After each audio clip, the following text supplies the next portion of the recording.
우리 시인사 하겠습니다. 여러분 반갑습니다. 반갑습니다. 아, 우리 최태준 선생님이 이렇게 올라가면 안 된다고 그러셨는데 잘 쉬셨어요? 네. 네. 너무 푹 쉬었죠? 네. 맞아요. 아니 6시 쉬고 또 3일 세번을 가서 또 3일 또 쉬고 오늘 오려니까 은근히 좀 보고 싶지 않는 마음이 막 뭔가 땡기지 않아요? 그냥 오고 싶었어요. 보고 싶었어요? 네. 그 까닭은? 기다렸어요. 아, 오늘을 기다렸어요? 네. 네. 승격을 받았다. 아주 훌륭합니다. 제가 훌륭합니다 그러면 훌륭하다 해주는데 엄청난 감사합니다. 칭찬이잖아요. 그러면 내가 와우 이렇게 반응해야지.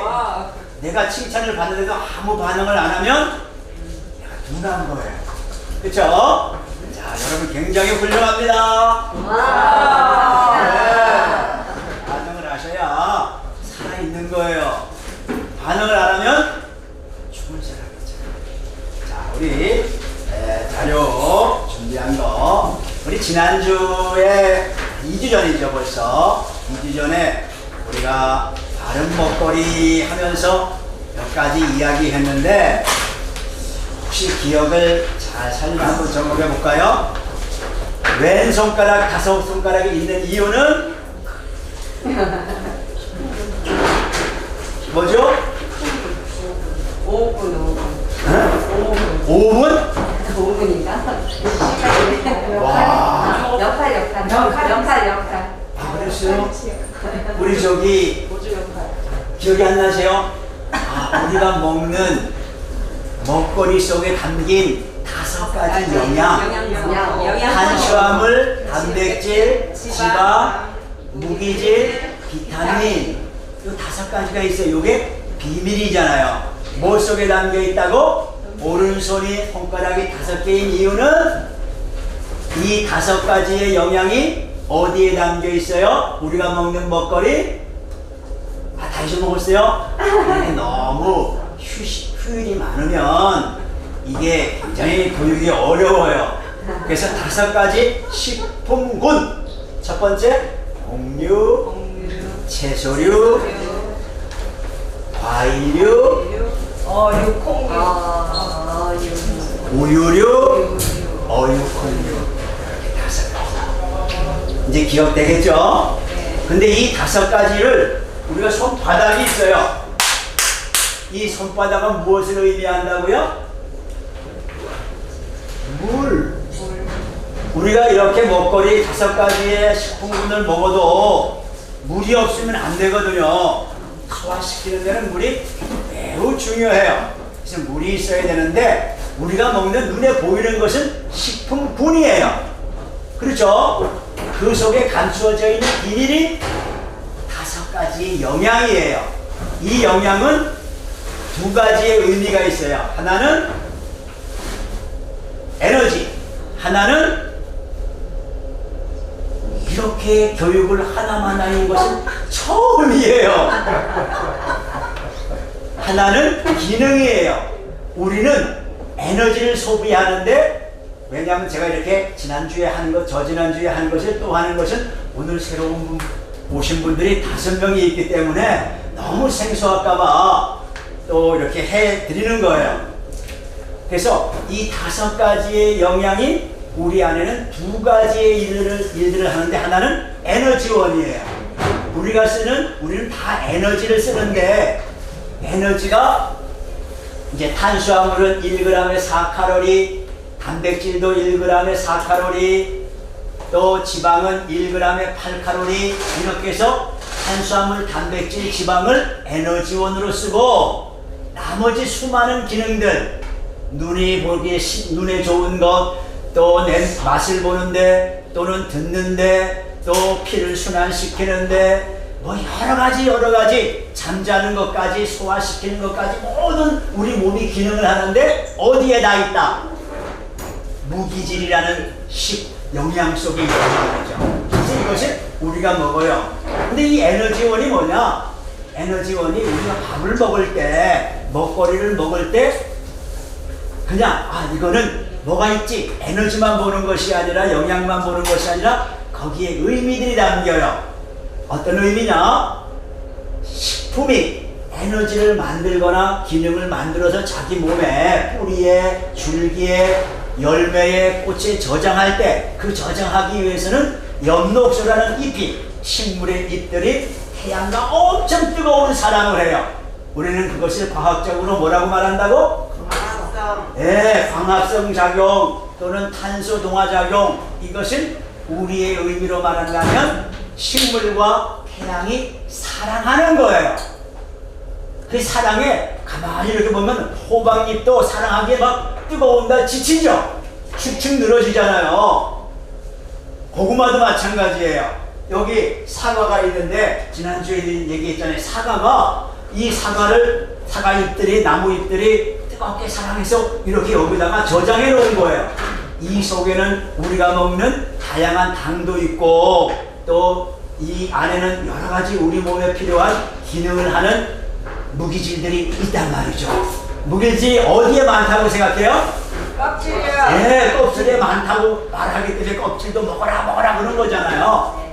그러니까 우리는 에너지를 먹는데 그 에너지는 100% 태양으로부터 와요. 그래서 우리는 먹지 않으면 살 수가 없다고 지난번에 이야기했습니다. 오늘은 이제 이 지구가 우리 몸의 체온이 얼마예요? 36.5도예요. 우리 몸과 똑같은 이 지구가 있어요. 지구 체온은 얼마일까요? 지구 체온도 36.5도예요? 아, 몰라요? 17도. 네, 17도가 되면 이제 기후 이상이 오는데 지구 체온은 15도예요. 오늘 처음 들었죠? 네. 듣기를 정말로 잘한 거예요. 15도라는 것 하나만 알고 있어도 세상 눈이 달라질 정도로 놀라운 거예요. 우리 몸이 체온이 36.5도라는 것이 어디를 잴 때 36.5도예요? 여기나. 예, 이렇게 어설프게 알면 요리가 어려워요. 어디에 체온이 36.5도냐면 항문이에요. 근데 우리가 체온을 잰다고 항문에 댈 수가 없잖아요. 그 어떻게? 편리상. 어딜 재요? 더 밑이나 아니면 겨드랑이나 뭐 이렇게 재요. 그런데 그래서 우리가 체온이 보통 이런데 이렇게 코로나19에 체온을 잴 때 손등을 재거나 뭐 손목을 재거나 그러면 몇 도 해요? 35도 정도 돼도 돼요. 이게 정상 체온이 30도. 내 체온이 왜 이렇게 낮아? 이렇게 재는 사람들이 이런 체온을 재면서 36.5도에 아주 머리가 박혀 있는데 그게 이 피부 여기가 36.5도가 아니에요. 아셨죠? 지구 체온은 얼마라고요? 15도에 우리 체온이 1도, 2도 높아지면 38.5도가 되면 우리 정신 눈이 둥그레고 너무 피곤하고 빙글빙글 돌고 그렇죠? 그렇잖아요. 사는 게 힘든 거예요.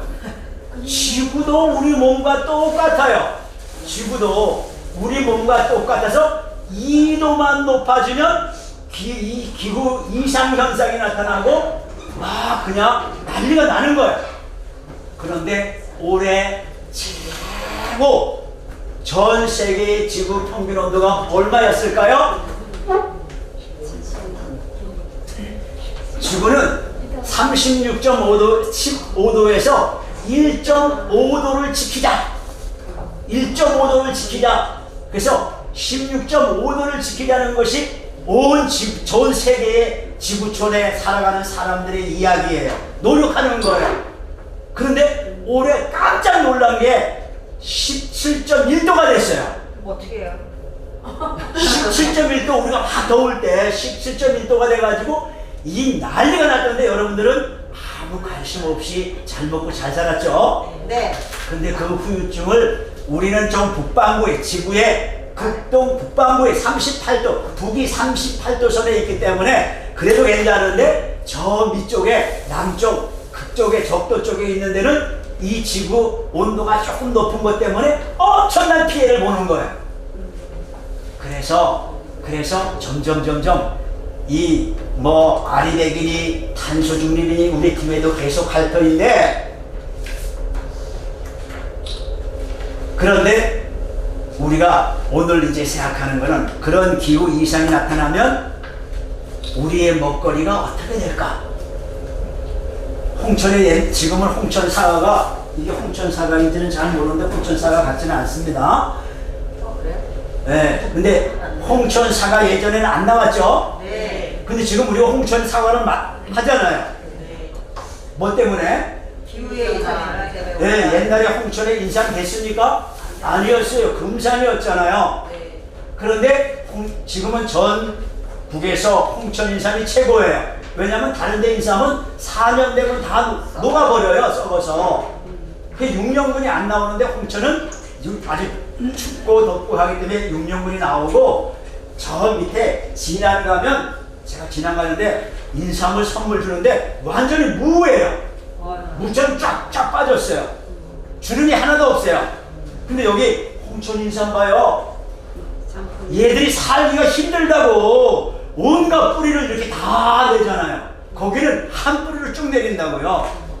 그래서 이 속에 6년분으로 살기에 충분한 이런 뿌리들이 만들어지고 여기 우리가 홍천인삼 6년근 그래서 명품 축제 어제까지 했잖아요. 네. 그거 어제 거기서 사온 건 아니죠? 이거 제가 산 건 아니에요. 어쨌든 저도 샀어요. 저도 1년에 한 번씩 홍천인삼을 사가지고 이제 홍삼 만들어서 이렇게 9번 쪄가지고 말리고 그걸 이제 또 물 내려서 지금 이렇게 면역력 있게 건강하게 사는 것은 순전히 홍천인삼 덕분이에요. 나는 모두가 그렇게 드시기를 기대합니다. 먹거리가 점점점 바뀌어요. 그 바뀌는 가운데 어느 때가 되면 지금 우리가 먹는 이런 수많은 먹거리들이 사라질 가능성이 있다. 그럼 어떤 것이 남을까? 어떤 것이 남을까요? 그 기후에 맞는 살아남는 아주 끈질긴 생명들이 살아남을 거예요. 그때 우리는 그때를 위해서 먹거리를 좀 생각해 보는 게 오늘 들풀이에요. 가을 이제 오늘 녹색이 좋아요. 한번 그 자료를 보면서 하도록 하겠습니다. 자, 우리가 어디쯤 가고 있을까 한번 보면 공동부업 운영 강의 일정에 오늘은 6차 시예요. 그렇죠? 네. 제가 하는 시간은 이제 두 번째이지만 6차 시. 그래서 공동부업 오늘 녹색이 좋아요. 다음 주는 뭐 할까요? 쓰레기를 줄여요. 음식물 쓰레기. 아, 다음 주에 쓰레기를 줄여서는 맨 나중으로 옮기고 왜요? 불 없어도 식탁이 이루어져요 하면서 무가열 식탁 체험할 거예요. 무가열 식탁 열 안 쓰고 어떻게 먹거리를 좀 만들까 그런 거 하겠습니다. 그 다음에 이제 8차 시에는 치유음식 반려식물 방 안에서 집 안에서 먹거리도 되고 하는 거 그런 거 한번 해가지고 이제 우리가 여기서 오늘은 조금 들어있긴 한데 그거 하나씩 가져가실 수 있도록 준비해 보도록 하겠습니다. 자, 그 다음에 기후대응 먹거리 토종종자 씨앗들이 다 없어질 때 어떻게 살아남는 토종종자는 30년 동안 이 자기가 사는 땅에서 살아남는 먹거리가 토종종자예요. 토종종자로 인정을 받으려면 30년 여기서 견뎌야 되는 거예요. 그냥 금방금방 들어오는 것들은 토종종자가 아니거든요. 토종종자 씨앗이 뭐가 있나? 뭐 이런 이야기 하면서 이야기 또 할 것입니다. 마지막에 음식물 쓰레기 줄여야 탄소 중립 어떻게 실천할 수 있을까? 그런 이야기 하겠습니다. 넘어가서 작물과 들풀 우리도 한 살이 우리 보통 한 살이 몇 살? 몇 년이 한 살이에요 우리는? 1년이 한 살이에요? 우리 한 살이 100살. 네, 우리 100세 시대에 살고 있잖아요. 100세. 우리는 100세 충분히 살아요. 그렇죠? 네. 왜? 건강하게 먹고 이렇게 좋은. 왜 100세를 사느냐 하면 나보다 100세를 평균 나이가 남자는 82세, 여자는 86세 그런데 여자분들이 일찍 죽은 사람이 너무 많은 거야. 어쩔 수 없이 내가 살아줘야지 그 평균 연령을 채워주잖아요. 그렇죠? 가끔 돌아가시는 분 있으면 나보다 내가 남은 인생 너가 다 살아 그런 이야기 하고 죽잖아요. 못 들어봤어요? 네. 이제 다음에는 오래 살고 싶으면 이렇게 일찍 죽는 사람들 옆에 있다가 내가 내 목까지 다 살아줄게 그러면 수명을 연장하는 거잖아요. 근데 평균 수명은 이게 점점점 높아지면서 어쨌든 평균 수명이 정해져 있어요. 옛날에는 60세가 평균 수명이었어요. 그 전에 아주 젊었을 때는 더 오래전에는 40세였는데 지금 거의 2배를 살고 있어요. 실제로 보면 그때 사람들보다 우리는 완전 2번 사는 거예요. 반응이 없네. 저는 이렇게 제가 살아가는 방법으로 살아간다고 하면 인터넷에다가 너 몇 살까지 살 수 있느냐 이렇게 점검하는 게 있더라고. 네. 제가 한번 해봤더니 130을 산대요. 저는 이거 10년 전에 제가 그거 이렇게 해보고 130을 내가 살아? 큰일 났네. 그래서 제가 다른 사람보다 2배 일을 하면서 줄여야 되잖아요. 그냥 더 지금까지 에너지를 그래서 저는 하루에 여러분들은 1800에서 2000 칼로리를 소모하고 산다면 저는 2400, 막 2600을 소모하고 살아가지고 저녁 9시만 되면 눈이 감겨 눈을 못 떠요. 아주. 그렇게 새벽부터 4시 반부터 그냥 열심히 사는 거야. 여러분들은 어제도 쉬었죠? 아니요. 어제 일했어요? 네. 저도 어제 또 휴일을 가지고 저를 배우러 오는 사람들이 부천에서 와서 교회에서 어제는 뭐냐 어떻게 하면 잘 살고 잘 죽을 수 있을까 관체험하러 제가 별거 다 하는 중에 관체험을 시키는데 어제 막 관 속에 들어가기 전에 막 울고 그래가지고 내가 마음이 너무 아팠어요. 우리 여기 오시는 분들 언제 기회 가지고 인생 한번 어떻게 죽어야 잘 죽나 한번 하고 오세요. 네? 그래서 어제 해서 그거 하고 나니까 이게 이 사람들의 태도 이렇게 만나는 게 학습자랑 이 감정 교류가 되기 때문에 엄청 피곤해요. 제가 좀 피곤한 기색을 해도 잘 봐주세요. 네. 한 살이 어쨌든 우리가 그렇게 살아가요. 작물도 한 살인데 작물이라고 하는 것은 우리가 재배를 하는 작물은 3가지 이유 때문에 작물이에요. 첫 번째는 이유성이 있고 이용성이 있고 그것이 재배했더니 돈이 돼. 경제성이 있어야 돼요. 그리고 그것이 우리에게 뭔가 유익함을 줘야 되는데 인상도 홍천의 인상이 제가 처음 왔을 때 1984년 12월 14일 날 홍천에 왔더니 바로 옆집에 사람이 고려인상을 한다는 거예요. 그러면서 거기 와가지고 강화도에 살다가 와가지고 처음 시작했대요. 그분이 고려 삼계탕 그 할아버지가 돌아가셨는데 그분이 그러면서 이 인상 이야기를 막 하더라고요. 근데 이게 뭐예요? 돈이잖아요. 그렇죠? 네. 돈이에요. 그러니까 이게 재배하는 거예요. 그리고 이게 뭐가 있어요 또? 이용성이 있어요. 뭐에 좋아요? 면역에 좋아요. 최고예요. 면역에 최고. 요 기능성. 여기에는 에너지는 없어요. 당은 있는 건 아니잖아요. 그래서 쓴맛이 있으면 사폰이 있어가지고 우리가 유익하다 해서 인삼을 작물이었다. 작물인 거예요. 작물. 그래서 작물은 재배 대상이 돼요. 대상. 재배 목적은 뭘까요? 다수확하고 고품질 만들고 소득을 높여요. 제가 오늘 새벽에도 내년 이제 6월 달에 수확하기 위해서 양파, 적양파 지금까지 심어야 9시까지 심어야 되는데 수확하기 위해서 30분만 딱 빨리 심고 한 판만 심고 왔잖아요. 이제 적양파는 다 끝났어요. 내일은 가서 이제 마늘도 심어야 돼요. 그렇게 여러 가지 열심히 누군가가 농사 지어야 우리의 먹거리가 나와요.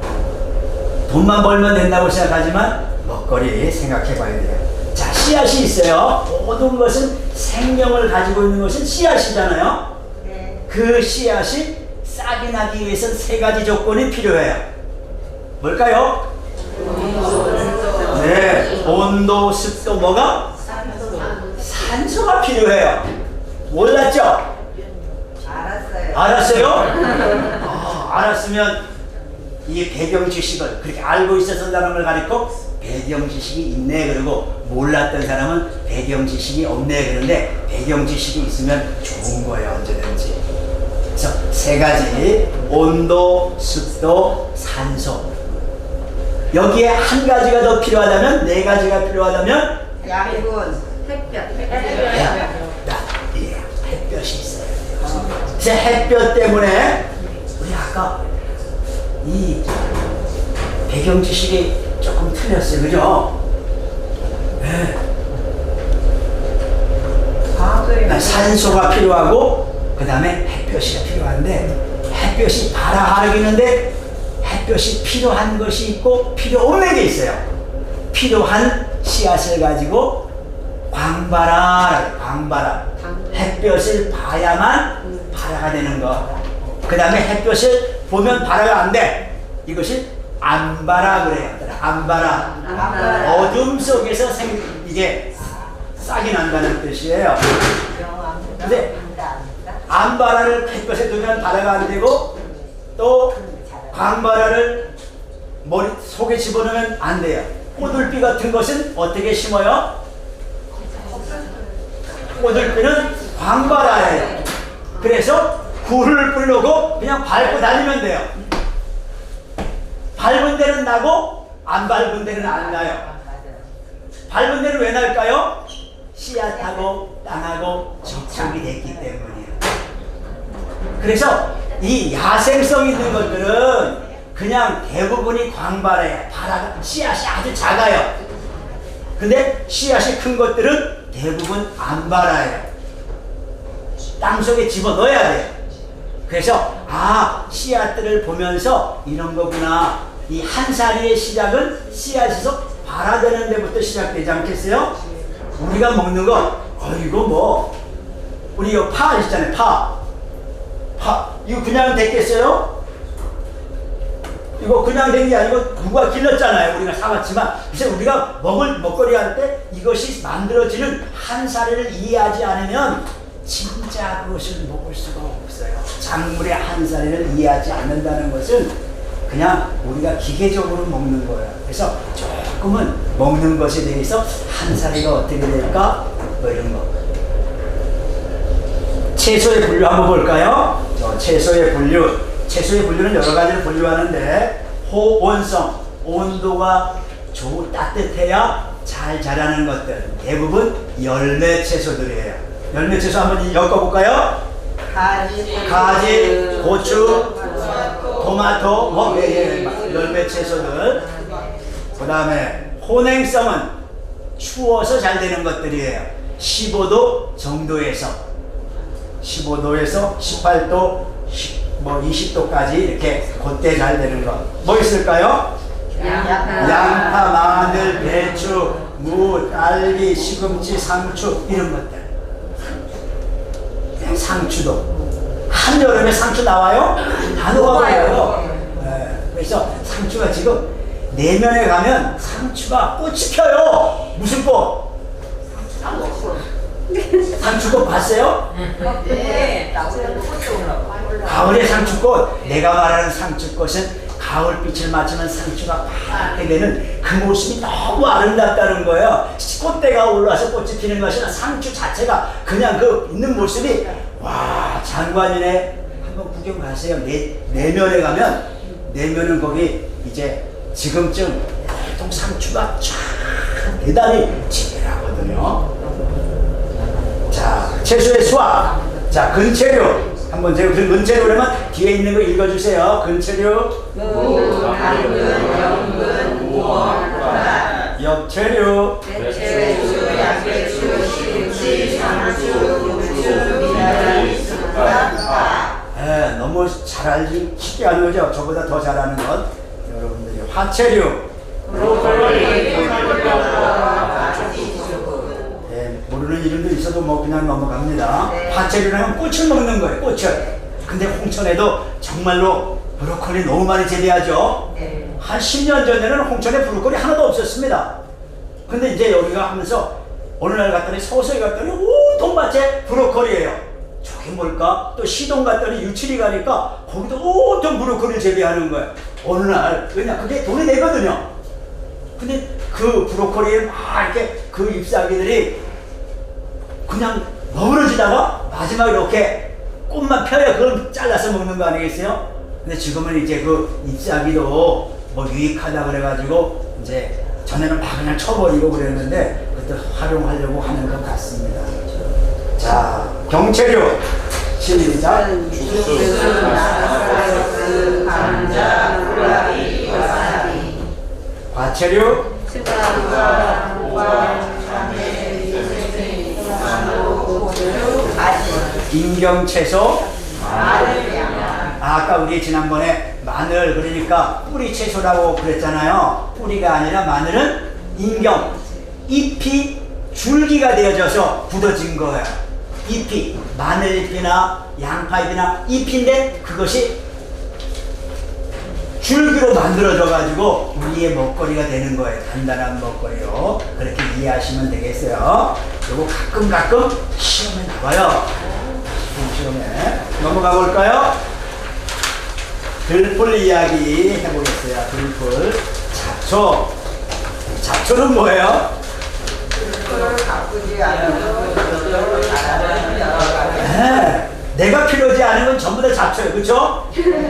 고추밭에 오이 있네요. 오이 잡초죠? 그렇죠. 내가 필요하지 않은데 거기 있네. 내가 가꾸지 않아도 있는 것들이잖아요. 응? 오이밭에 고추가 있어요. 고추 길러요? 오이밭에 고추 있으면 잡초. 네, 뽑아버리잖아요. 잡초에 내가 필요하지 않으니까. 네. 근데 그리고 보면 모든 우리가 먹거리 하는 것들이 처음부터 다 이렇게 뭐 작물이고 뭐 곡물이고 이런 게 아니라 그러니까 그것을 우리가 잘 들풀 잡초였는데 우리가 경제적으로 유익하게 만들어서 발전시킨 것들이에요. 들과 전쟁에서 해방되는 길, 풀과 전쟁에서 해방되는 길이 뭐예요? 농부가 제일 힘든 게 풀과의 전쟁 아니겠어요? 네.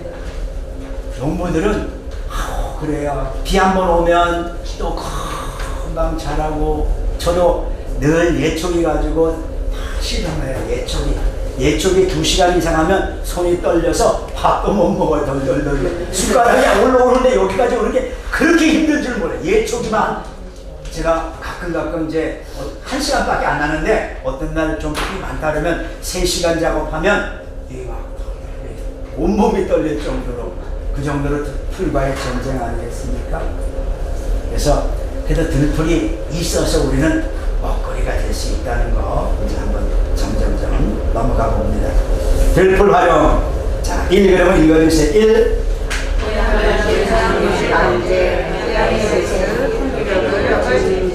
네, 들풀이 있어서 아유 왼수 같은 들풀이지만 그것이 있어서 우리의 모든 그 토양을 유실을 방지하고 또 내려가지 않도록 해줘요.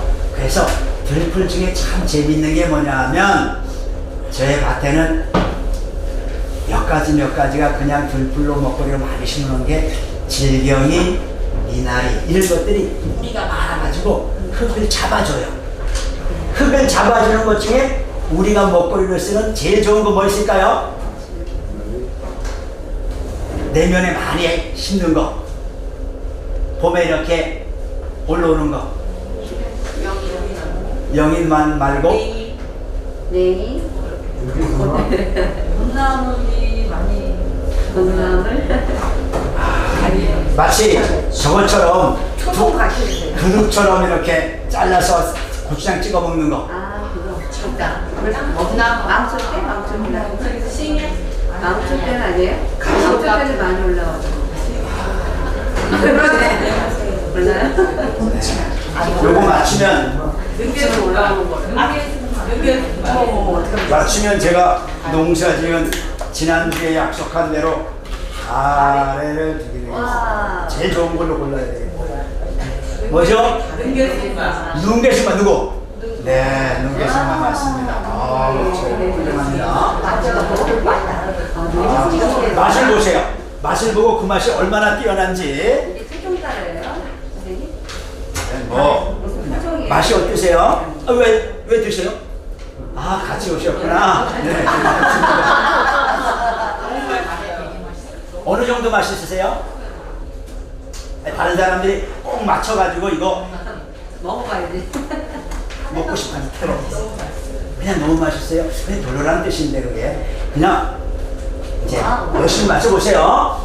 네, 눈개승마예요. 그래서 이 눈개승마는 원래 경기도에서 이렇게 도로공사하고선에 풀이 안 쓸어내려가도록 흙이 안 쓸어내려가도록 이렇게 심어놨었는데 이것이 한번 먹거리로 한번 먹어봤더니 아 이게 괜찮다. 그래서 온통 눈개승마를 심기 시작해서 저도 심고 있잖아요. 한 번 심으면 계속 먹을 수 있고 해마다 더 굵게 올라와요. 눈개승마를 더 굵게 올라오기 위해서는 거기다가 왕겨만 덮어놓으면 습이 날아가지 않으면 굵게 이렇게 올라오거든요. 이 재배하는 방법들은 뒤에서 또 얘기가 되니까 그래서 그 다음에 이제 또 보습하고 풀멀칭 풀을 잡으려면 풀로 잡으라 풀은 풀로 잡으라 이런 말 들어봤어요? 풀을 벼가지고 옛날 어르신들은 이렇게 낚아주고 가가지고 논둑을 깎아서 풀이 제일 많이 나는데 풀 그 깎은 것을 딱 올려놔요. 그러면 거기에는 풀이 안 나요. 풀은 풀로 잡는 거예요. 그래서 우리는 몰라가지고 자꾸 뭐 그 약치고 막 그러는데 지혜로운 어르신들은 저처럼 그걸 배운 사람들은 풀을 벼가지고 제일 풀이 많이 나는데 다 올려놔요. 그러면 그 풀이 없고 옆에 풀 없는 데는 그냥 풀이 없고 이 풀을 풀로 잡는 거예요. 그래가지고 뭐라고? 풀멀칭. 네, 풀멀칭 잘 맞췄어요. 이게 빨리 맞추면 혼자 이야기하면 제가 내리는 거예요 이제. 풀멀칭 기억이 가도록 풀멀칭이에요. 했는데 안 하네요. 자, 했는데 안 했어요? 했어요. 했으면 제가 해봤으니까 풀멀칭을 하거든요. 예. 이렇게 착한 강사가 어디 있겠어요? 열심히 반응하세요. 자, 그 다음 깊은 토양의 무기질 운반으로 영양을 공급한다. 우리가 작물들이 뿌리를 내리기 전에 이 들풀들이 더 깊이 들어가요. 그래서 그 깊은 데까지 이런 영양들을 공급해주고 그런다는 거죠. 그 다음에 네 번째는 병충해 감소, 천적을 공생시켜 들풀 속에 진딧물이 작물에 많이 생기는데 진딧물을 잡아먹는 게 있어요. 뭐야? 개미도 잡아먹어요. 맞아요. 또 풀과 함께 살고 개미 누가 얘기했어요? 개미. 예, 개미. 개미 얘기했어요. 이거 다 주려고 그러는 거 이제. 빨리요. 개미보다 더 좋은 게 무당벌레. 네, 제가 지금 듣고 싶어하는 답이 무당벌레가 이 진딧물을 잡아먹어가지고 무당벌레가 좋아하는 들풀을 심어서 두면 이 진딧물을 없앤다는 거예요. 누가 그랬어요? 선조들은 다 알고 있어요. 그래서 우리처럼 그냥 제초제 쫙 뿌려가지고 들풀을 다 죽이는 것이 아니라 그때는 무당벌레를 좋아하는 그런 들풀을 길러가지고 진딧물을 억제하는 너무 지혜롭죠? 네, 우리가 그런 걸 배워야 되는데 너무 편하게 그냥 쫙 뿌려가지고 보면 논 쪽 그냥 벌겋게 만들어 놓고 막 그러잖아요. 그럴 때마다 우리가 좀 생각을 다시 하자는 뜻이에요. 기피작물 뱀이 자꾸 오네. 그럼 뭘 심어야 돼요? 봉선아. 네, 메리골드. 네, 봉선화도 좋아요. 그래서 코스모스 뭐 이렇게 메리골드. 네, 달라고 자꾸 그러는데. 그래서 제가 이제 학교 텃밭에 가가지고 한 메리골드를 심어놨더니 교감 이제 그 잘 모르는 교감 선생님이 와가지고 선생님 이게 우리가 저기 텃밭에다가 이게 작물 심어냈지 누가 이렇게 꽃밭 만들라고 했어요? 이러는 거야. 그래가지고 자세히 설명했지. 이것은 우리는 농약을 안 치는 학교 텃밭이니까 병충물, 해충을 방지하기 위해서 기피식물로 심는 겁니다. 그래서 몰랐어요. 죄송합니다. 이러더라고요. 기피식물. 우리는 그래서 공생식물이라고도 해요. 그래서 지친개. 지침계 개망초는 이 진딧물이 너무 좋아해요. 지침계 알죠? 지침계 아시는 분? 아, 지침계 두 분. 네, 두 분 제가 지침계를 제가 들풀송에 지침계를 제일 좋아해요. 그러니까 모르는데. 네, 네, 지침계. 우리가 꼭 먹어야 하는 들풀 중에 하나가 지침계예요. 지침계는 그냥 먹으면 너무 쓰기 때문에 못 먹어요. 이것을 갖다가 지침계를 이제 콩탕을 만들어 먹는데 이 전 충북 단양 사람이 단양에서는 봄이 되면 이 지침계를 제일 귀한 음식으로 알고 먹습니다. 지침계는 잘라다가 맨 위에 있는 순은 잘라요. 거기는 좀 쓰기 때문에. 그래 뿌리 쫓아 하면 같이 해가지고 막 비벼요. 비벼서 씻은 다음에 그것을 된장국을 끓인 다음에 그 콩을 묻혀서 생콩가루를 묻혀가지고 막 끓을 때 집어넣고 그리고 불을 잠깐 꺼야 돼요. 또 맞췄잖아. 불을 잠깐 꺼야 이 콩가루가 떨어지지 않고 엉켜요. 맞아요. 그 엉켜가지고 그 다음에 다 엉켰다 싶으면 불을 껴서 폴폴폴 끓으면 이거는 건강식으로 최고예요. 내년 봄에 꼭 해 드세요. 네. 오늘 이야기한 걸 잘 기억했다가 지침계를 해 드시고 저한테 문자 보내요. 그럼 내가 그 가을에 이렇게 가래를 또 드릴 수 있어요.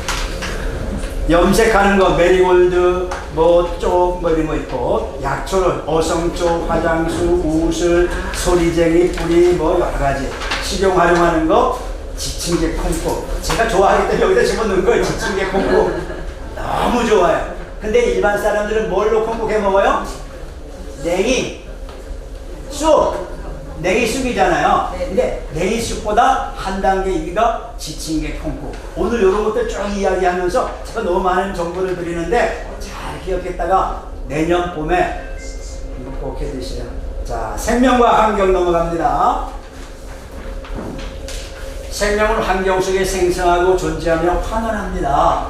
싹이 났다가 자랐다가 그리고는 열매 맺고 씨를 번식한 다음에 스르르 다 죽어요. 서리만 내리면 이제 오늘인가가 이게 한로 참이슬을 맺히는 때잖아요. 네. 조금 있으면 서리 내리는 날이 와요.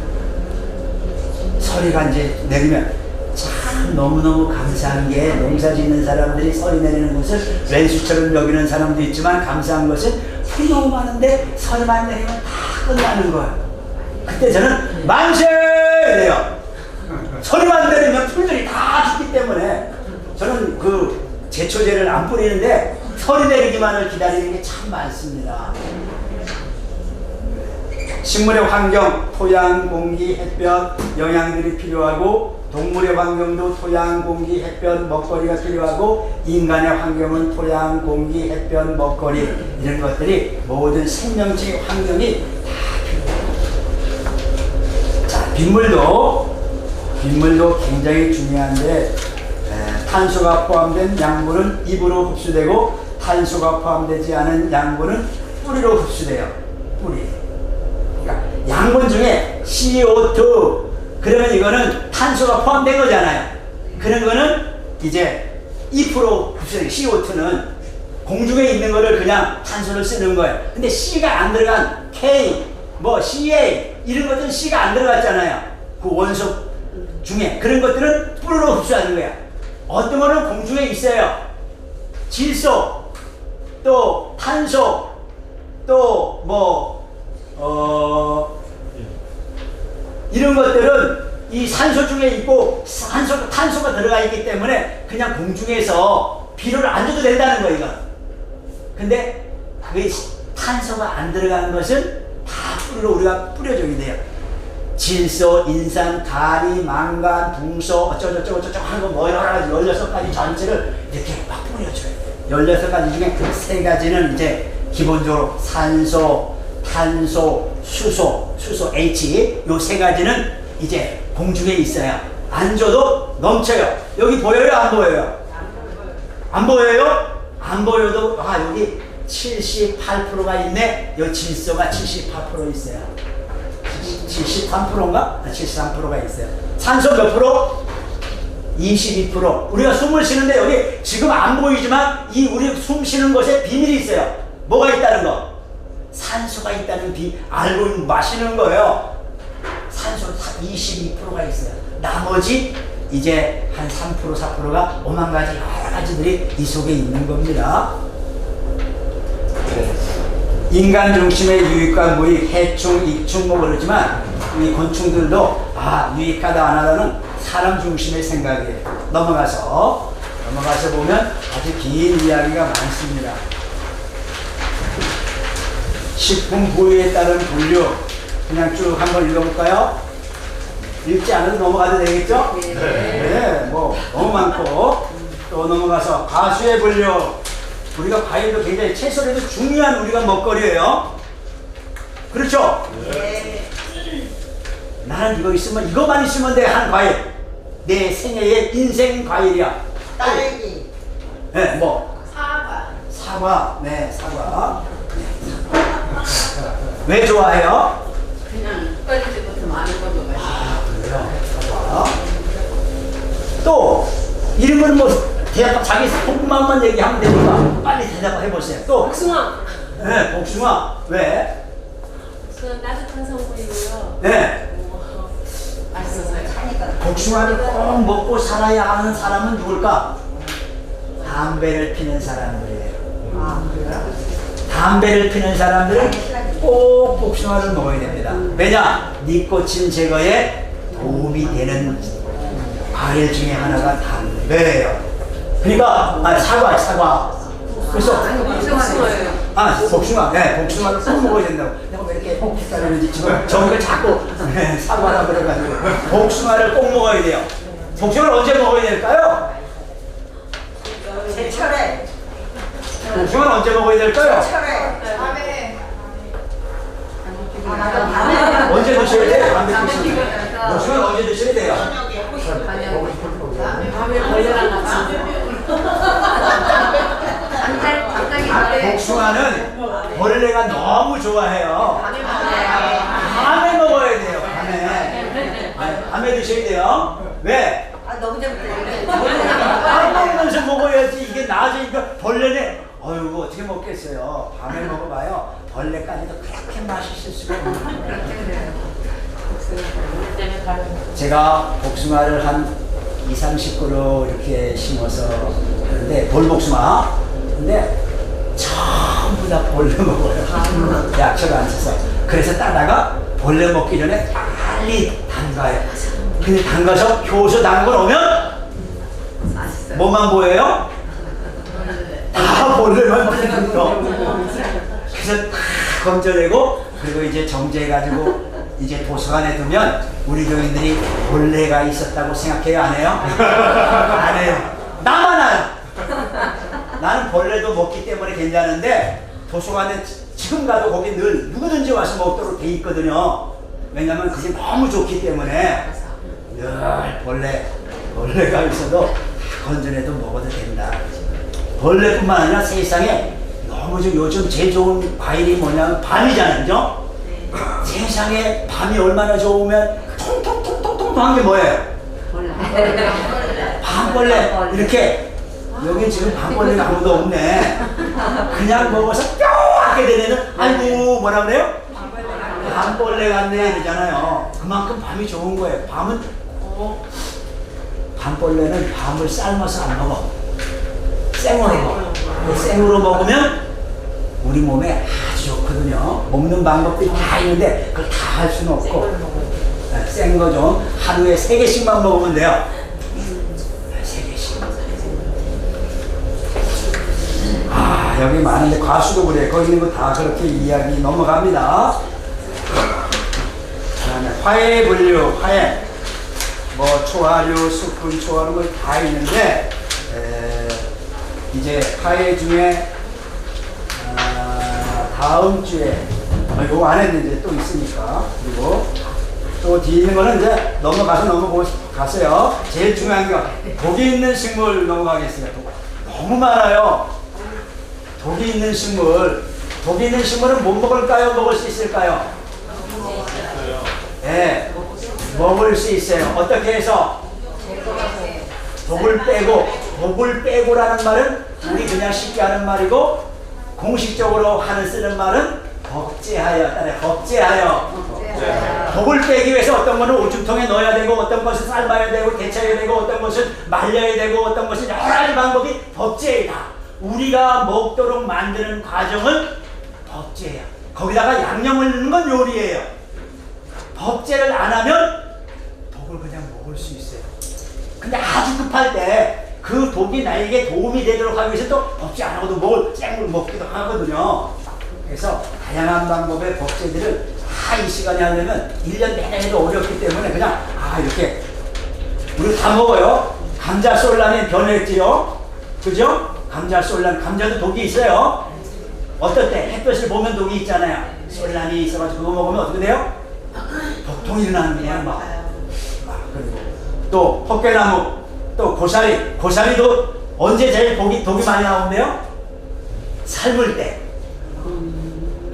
안에서 삶으면 안 되고 사실은 밖에서 이렇게 삶아야 돼요. 옛 어르신들은 다 이렇게 솥이 따로 있어가지고 밖에서 고사리 다 이렇게 삶는데 지금은 다 이렇게 주방 안에 여기서 다 하니까 제일 피해를 보는 사람은 누구예요? 요리하는 사람. 네, 주부들이 봐요. 그래서 가능하면 밖에서 이렇게 고사리 삶으시면 좋겠습니다. 피마자도 마찬가지고 또 원추리도 이거 생으로 먹으면 절대 안 되는 식품 중에 하나예요. 원추리 이 아삭하고 또 이렇게 미끈한 느낌이 있어가지고 원추리 좋아하죠? 네. 좋아하는데 생으로 먹으면 독이 우리에게 있어요. 다 보다 이 피마자 같은 건 코브라 독보다 더 강하다는 거예요. 유채, 은행나무, 살구나무 또 뭐 쭉 내려와서 나팔꽃, 복수조, 할리꽃, 뭐 수수나 우리가 먹는 것 중에 뭐 있나요? 거기 쭉 내려가서 겨우살이, 양귀비, 험프리도 막 해가지고 부치기 해먹죠? 네. 험프리 부치기, 험프리는 이렇게 막 잎사귀 어마어마하게 크잖아요. 그거 가지고 해가지고 밀가루 막 넣어가지고 이렇게 부치기 해 먹으면 그것도 또 굉장하요. 여러 가지. 우리가 다 이렇게 보면은 풀이에요, 풀. 그런데 이것을 뭐 하면? 복제하면. 네, 법제하면, 법제. 법제라는 뜻은 거기에 맞는 처리. 그게 법제예요. 법제를 이해하시면 약이 안 되는 게 없어요. 26쪽 가면 혈오색, 담배, 뭐 또 은방울꽃 쭉 해서 목화, 뭐 온나무 심각하죠? 온나무 독이 얼마나 셉니까? 제가 한번 오딱을 먹고 춘천 소곡딱이 엄청 유명하대. 저기 그 소양강 댐 밑에서. 그래서 누가 대접을 한다고 해서 가서 먹고 와서 그냥 이 속에서 옷이 올라가지고 숨을 이렇게 쉬게 됐어요. 그래서 왠지 몰랐어요. 왠지 거기서 이 먹기 전에 뭔가 약을 주거든요. 먹었는데도 그것이 해독이 안 돼가지고 막 숨을 못 쉬어서 이제 병원에 가서 엑스레이 찍었더니 위가 간이 이렇게 분 거예요. 해독을 다 못 시켜서.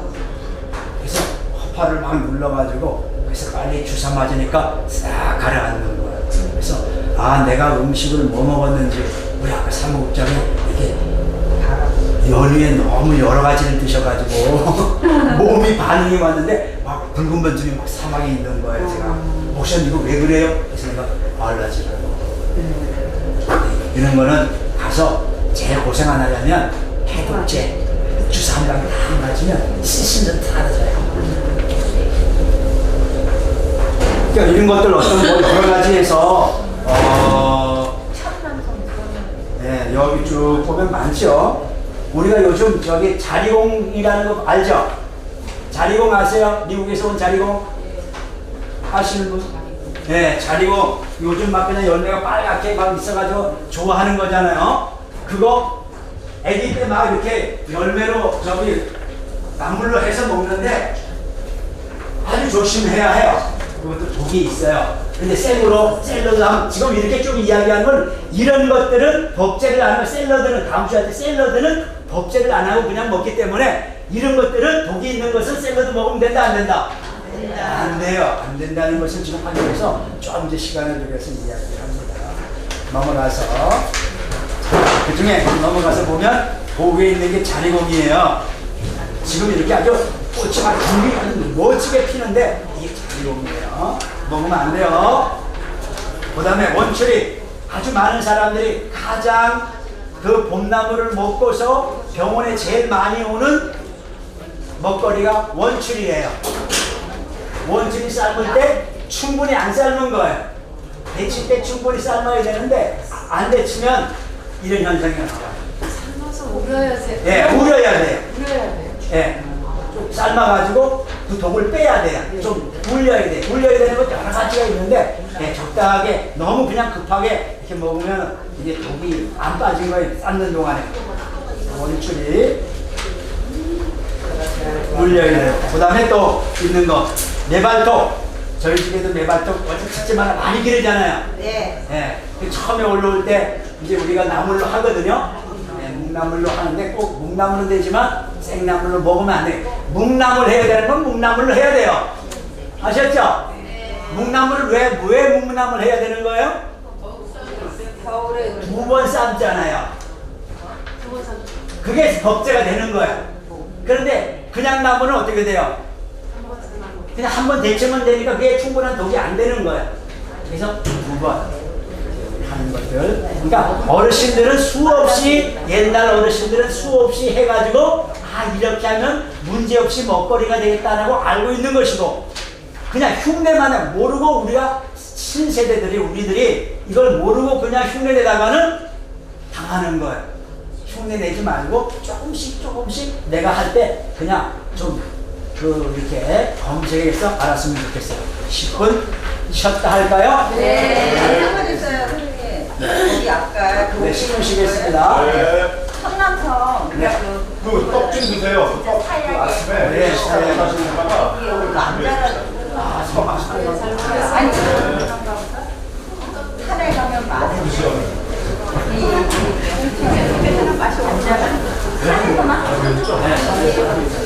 지역적인 것도 있나요? 제주도에서 오면 안 자라. 제주도에서 오면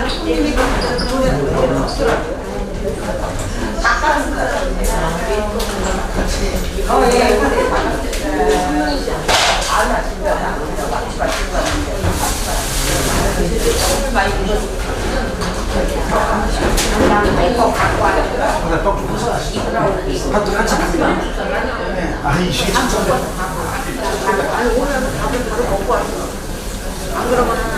이거 앉으신 분들 네, 앉으신 분 받으셨죠?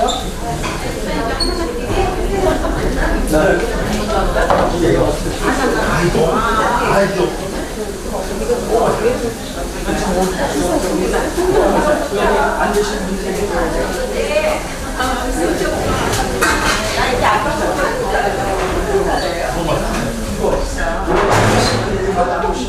안에 맞춰보세요. 안에 맞춰보세요. 세상인데요. 잘 찍어봐. 농약 안 치셨겠지.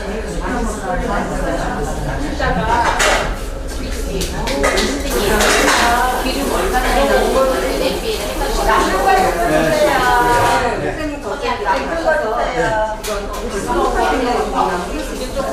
네, 이거 적게 이렇게 된 것이라는 걸 적어놨거든요. 네, 먼저 오시는 분을 하려면 이제 국내 레디에 오시면 제가 여기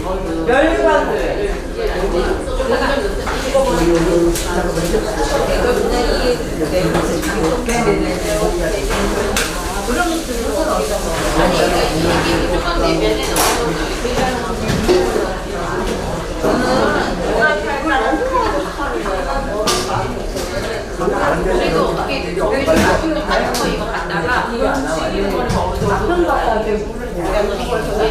냄비를 같이 하나 불러왔는데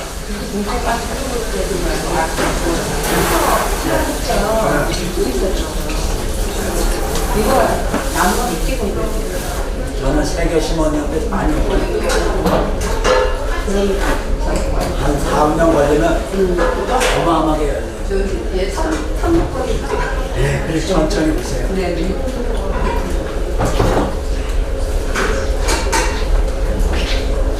여기다가 한번 안 되죠. 짱인데 여기 있겠지. 여기 갖고 왔는데 많이 없을 때 이번에는 내가 여기 가까운 데 하나 가서 갖고 왔는데 참 없다 싶을 때 이걸 써도 되는 좀 하나 얻을 수 있나요? 중에 거 여기는 없어요.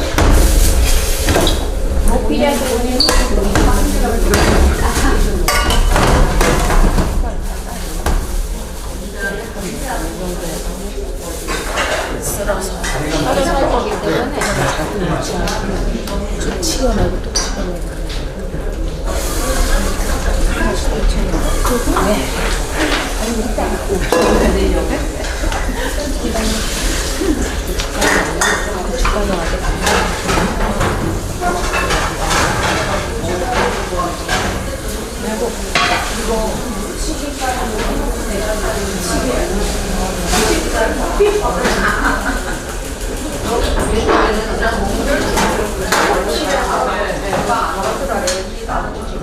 네, 맛있어요. 선생님이 저 과자로 되는 거.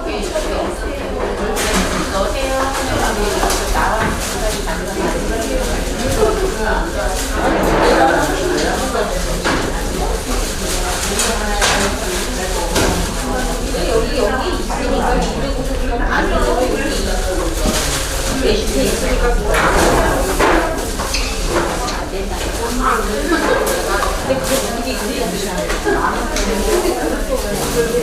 아니 나랑 주지 않고 여기서 가져가시라고 네, 도장님이 나오셔서 숟가락 가져가세요. 네네 여기다가 해갖고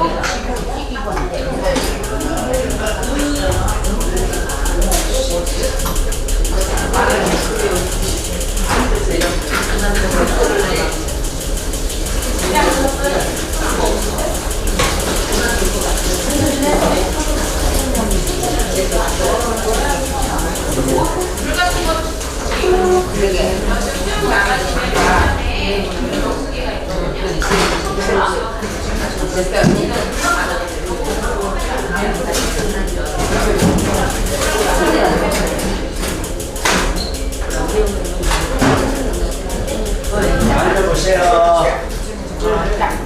자, 앉아보세요.